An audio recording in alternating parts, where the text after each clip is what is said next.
So as you come into stillness, remind you of Viktor Frankl's wisdom. He says, between the stimulus and the response, there is a space. And in that space is your power and your freedom.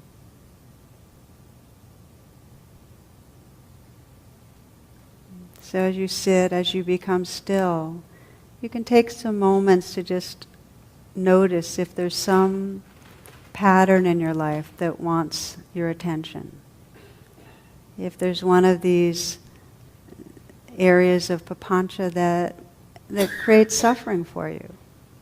And it could be something that happens in a relationship with another person, where you get reactive and you either pull back and shut down, or you get more aggressive. Could be an addictive patterning where you act out and then turn on yourself. Something at work, something in the way you relate to work or get overwhelmed. So this is somewhere where the monkey drops the ball, somewhere you don't like, and it triggers off something.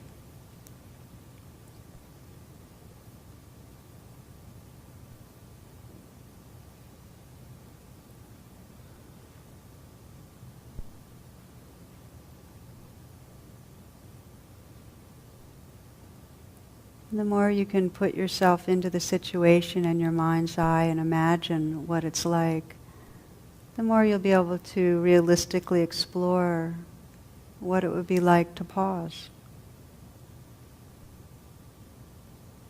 So if this is like a movie, just to bring it to the frame where you really feel tripped off.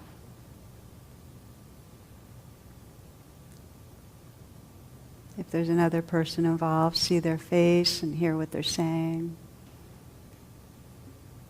Feel what's going on in your body when it's happening.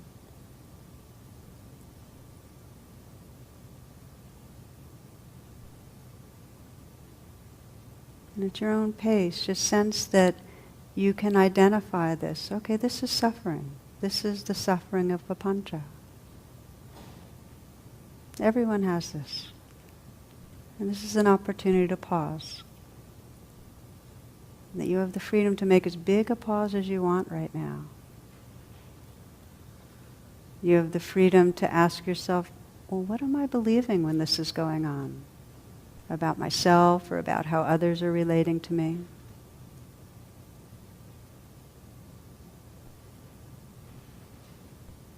So this isn't like a really mental, cognitive investigation, just sense if something naturally presents itself, that maybe you're believing that you're inadequate or not loved, that it's going to be too much and you're going to be overwhelmed and not handle things.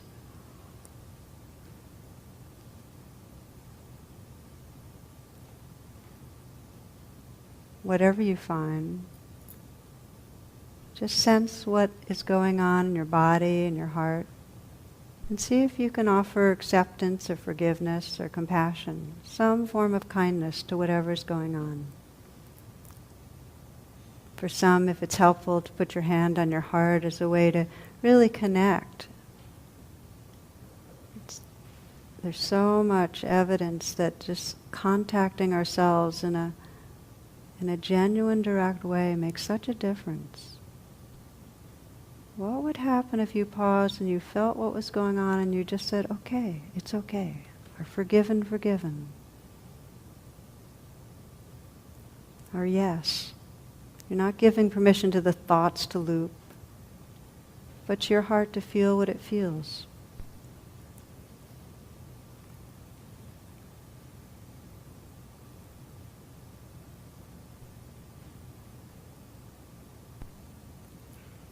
You might sense, as you deepen presence, the shift in your own experience of your own being, rather than the small self caught in reactivity.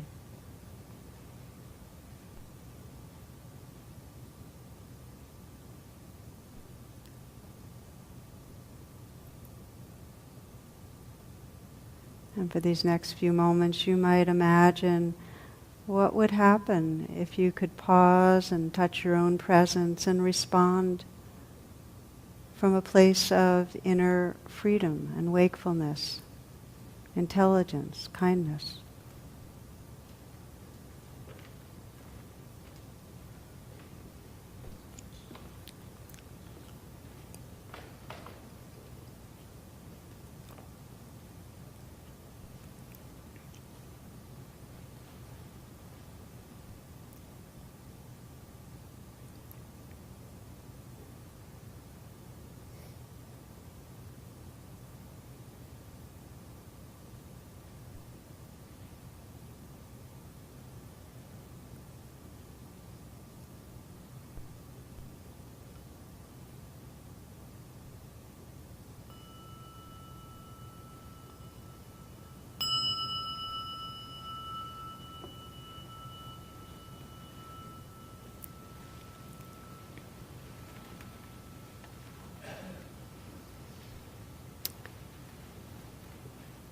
Just a note on these guided reflections. For me, when I was processing my anger, I would have just barely skimmed the surface in this amount of time. I mean, I would have still been driving my car through that, gate. So if you found that you didn't have the time to dip in and really access full presence, please know that this is the template. And this is really a life practice where you begin more and more to identify the places where you know you're living in a trance, you're caught in a reactivity. And I would invite you, as you leave tonight, just to pick one area perhaps this week and just know this is going to be kind of an adventure to see how much is it possible to remember to pause and even just a little bit begin to touch a larger space of presence. Now, the main way that we wake up out of this papancha is just what I'm saying, just pausing, deepening presence. We can also actively look to see the goodness within ourselves and others. And I want to just offer this as the last part of the evening. First, a story. This is Catherine Ingram. She writes, "A few years ago, I was with a close woman friend in a grocery store in California. As we snaked along the aisles, we became aware of a mother with a small boy moving in the opposite direction and meeting us head on in each aisle. The woman barely noticed us because she was so furious at her little boy, who seemed intent on pulling items off the lower shelves. As the mother became more and more frustrated, she started to yell at the child, and several aisles later had progressed to shaking him by the arm. At this point, my friend spoke up. A wonderful mother of 3 and founder of a progressive school, she had probably never once in her life treated any child so harshly. I expected my friend would give this woman a solid mother-to-mother talk about controlling herself and about the effect this behavior has on a child. Braced for the confrontation, I felt a spike in my already elevated adrenaline. Instead, my friend said, "What a beautiful little boy. How old is he?" The woman answered cautiously, "He's 3. My friend went on to comment about how curious he seemed and how her own 3 children were just like him in the grocery store, pulling things off shelves, so interested in all the wonderful colors and packages. He seemed so bright and intelligent, my friend said. The woman had the boy in her arms by now, and a shy smile came upon her face. Gently brushing his hair out of his eyes, she said, "Yes, he's very smart and curious, but sometimes he wears me out." My friend responded sympathetically, "Yes, they can do that. They're so full of energy." As we walked away, I heard the mother speaking more kindly to the boy about getting home and cooking his dinner. "We'll have your favorite, macaroni and cheese," she told him.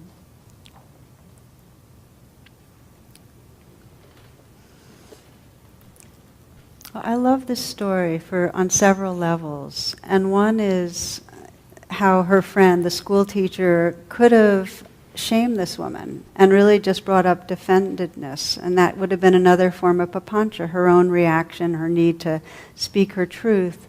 But instead, she saw this woman's vulnerability, she saw this child's goodness, and she spoke to that.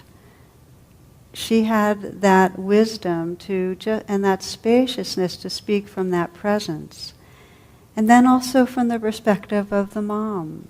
How many of us, whether or not we're parents or partners or in relationship with friends, have been irritated and have found that if we can just remember, just pause and remember the goodness of that person, who they really are, their intention, their sweetness, the fact that they too want to love and be loved, how radically we would step out of our pattern of papancha and into a place of loving. That's the key to that. Nelson Mandela says, it never hurts to think too highly of a person. Often they become ennobled and act better because of it. Yeah. So this feels like, just as the way of mindfulness and presence can wake us up out of our patterns, this intention to pause and sense in ourselves, okay, the goodness that's here. You know, I'm afraid that if this keeps going, if this guy is late, then I will lose time and I'll fail. But what's underneath that is a real desire to be creative, to express, to be helpful, to see the goodness that's there. It's always there in ourselves and each other. As a closing sharing, I got an email today from a woman who lives in Uganda who made a trip to Rwanda the other weekend. This is what she said.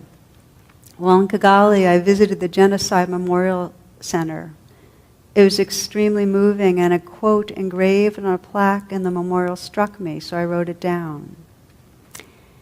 If you knew me, and you really knew yourself, you would not have killed me. This is written by one of the genocide survivors who lost, friends and family more than I can name. If you knew me, and you really knew yourself, you would not have killed me.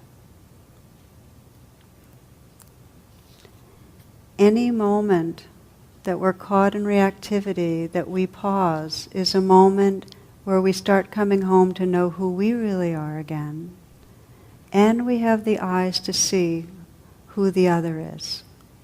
And then we don't act in ways that cause harm, whether the small ways we act to create separation are the ways that we act to really cause deep, deep suffering.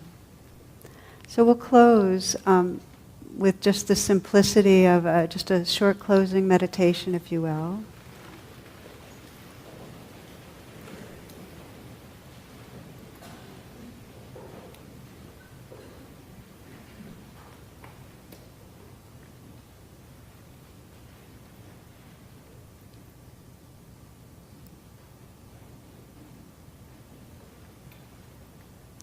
What really most allows us to step out of these chain reactions is this longing we have to wake up and to live from our own fullness, our fullness of heart and awareness.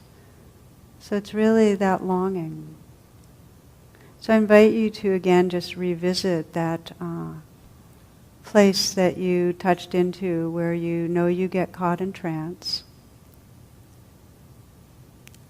And just to feel your own intention as part of closing tonight. In the Bodhisattva aspiration, it said like this: may these circumstances awaken my heart and mind. This is a part of the aspiration of awakening beings. May these circumstances, whatever they are, may these circumstances serve to awaken this heart and mind.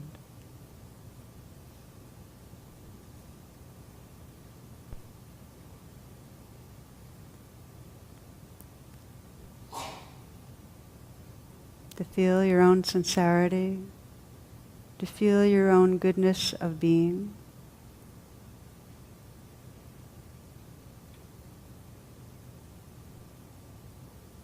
to feel the presence that's right here. This wakefulness, this tenderness.